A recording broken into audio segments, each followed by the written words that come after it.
Kú jẹ́jẹ́ àsìkò gbogbo ibi tẹ́ ti ń gbọ́ mi lé lóko tàbí lẹ́yìn òde, jẹ́ kí a gbàdúrà. Bàbá ayérayé, a ṣe yín lọ́ba fún àánú àti oore ọ̀fẹ́ ńláńlá tí a tún fi rí ọjọ́ ajé mìíràn nínú oṣù àṣepé.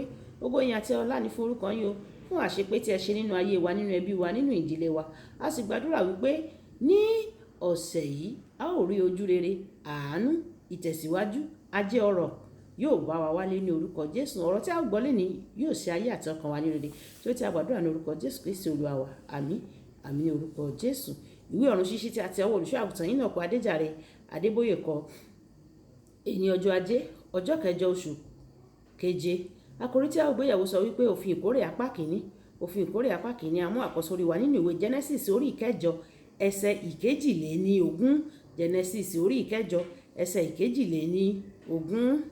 Níwọ̀n ìgbà tí ayé yóò wà, ìgbà irúgbìn àti ìgbà ìkórè, ìgbà òtútù àti ooru, ìgbà oòrùn àti òjò, àti ọ̀sán àti òru kì yóò dẹ́kun. Nígbà tí a mú bíbélì kíkà wá nínú ìwé Lúùkù orí ìkẹfà ẹsẹ̀ ìkẹtàdínlógójì títí dé ẹsẹ̀ ìkejìdínlógójì. Lúùkù orí ìkẹfà ẹsẹ̀ ìkẹtàdínlógójì títí dé ẹsẹ̀ ìkejìdínlógójì. Ẹ má ṣe dáni ní ẹjọ́, a kì yóò sì dá yín ní ẹjọ́. Ẹ má ṣe dáni ní ẹ̀bi, a kì yóò sì dá yín ní ẹ̀bi. Ẹ dáríjì ni a ó sì dáríjì yín. Ẹ fi fún ni a ó sì fi fún yín. Òṣùwọ̀n dáradára àkìmọ́lẹ̀ àti àmì pọ̀ àkúnwọ́sílẹ̀ ni a ó wọ̀n sí àyà yín. Nítorí òṣùwọ̀n náà tí ẹ̀yin fi wọ̀n, òun ni a ó fi padà fi wọ̀n fún yín. Wàyí, ẹ tẹ́tí bẹ̀lẹ̀ jẹ́ láti gbọ́ ohun tí olùṣọ́ àgùntàn Enoch Adéjàre Adébóyè ní fún wa ní èní ọjọ́ ajé. Òfin ìkórè jẹ́ ọ̀kan lára àwọn òfin tó lágbára jù tí Ọlọ́run fi sí ayé. Ó lágbára débi pé Ọlọ́run fúnra rẹ̀ kò ní dà á láyéláyé. Nínú ìwé Máàkù orí ìkẹrìnlá ẹsẹ̀ ìkẹrìndínlógójì, Jésù Kristi gbàdúrà gidigidi tí òógùn ẹ̀jẹ̀ bẹ̀rẹ̀ sí ní jáde lára rẹ̀, tí òun sì ń gbàdúrà sí Ọlọ́run kí ó yí ètò ìgbàlà padà, kí ó má bàa nílò láti lọ sí orí àgbélébùú láti kú fún aráyé. Ọlọ́run ní rárá o. Ó ní rárá nítorí òfin ìkórè. Ó ní láti gbin ọmọ bíbí rẹ̀ kan ṣoṣo láti jèrè àwọn ọ̀pọ̀ ọmọ sínú ìjọba rẹ̀. Ìwé Róòmù orí ìkẹjọ ẹsẹ̀ ìkọkàndínlọ́gbọ̀n. Ìwé Hébérù orí ìkejì ẹsẹ̀ ìkẹwàá. Ìwé Kọ́ríńtì kìíní orí ìkàndógún ẹsẹ̀ ogún. Òfin ìkórè sọ pé ohunkóhun tí ènìyàn bá gbìn ni yóò ká. Èyí wà gbangba nínú ìwé Gàlátíà orí ìkẹfà ẹsẹ̀ ìkeje.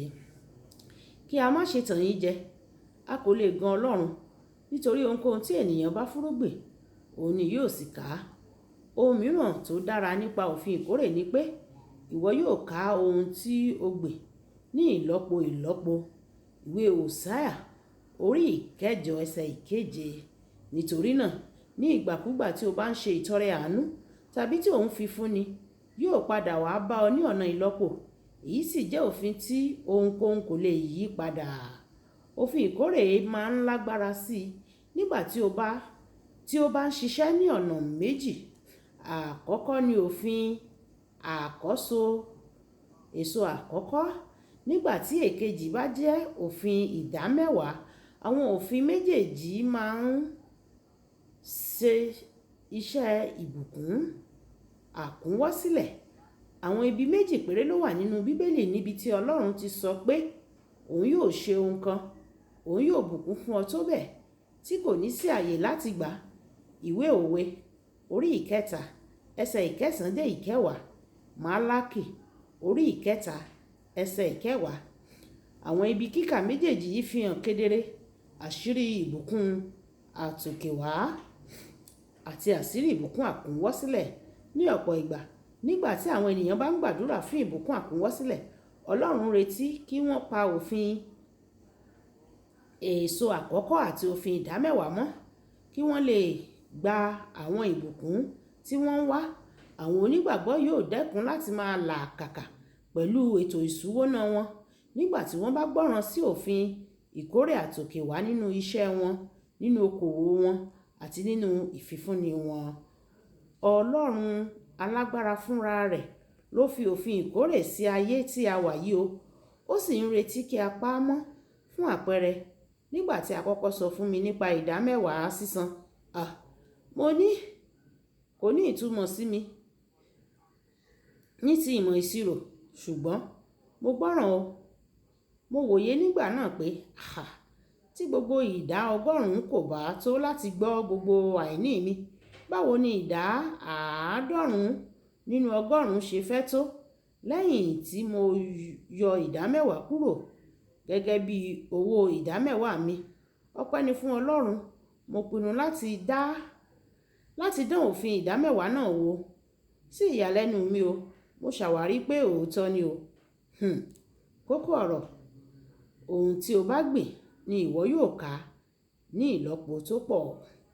Jẹ́ ká sọ pé bàbá mi, Ọlọ́run aláàánú mi, Olúwa fún mi ní oore ọ̀fẹ́ o láti tẹ̀lé òfin àkọ́so àti òfin ìdámẹ́wàá kí n lè di alábùkún fún, kí ìbùkún àti ọ̀run kí ó lè bà sí orí mi àti ìbùkún àkúnwọ́sílẹ̀ kí ó lè wá sínú ayé mi. Olúwa fún mi ní oore ọ̀fẹ́. Ọlọ́run yóò fún wa ní oore ọ̀fẹ́ láti tẹ̀lé òfin náà ní orúkọ Jésù. Olúwàbùkọ́lá Ayako ní orúkọ mi. Ẹ máa bá mi share, ẹ máa like, kẹ máa comment nípa ẹ̀ kí àwọn ènìyàn kí wọ́n lè jẹ àǹfààní ọ̀run ṣíṣí Yorùbá o. Ìpàdé wa bí oyin. Ó dàbọ̀.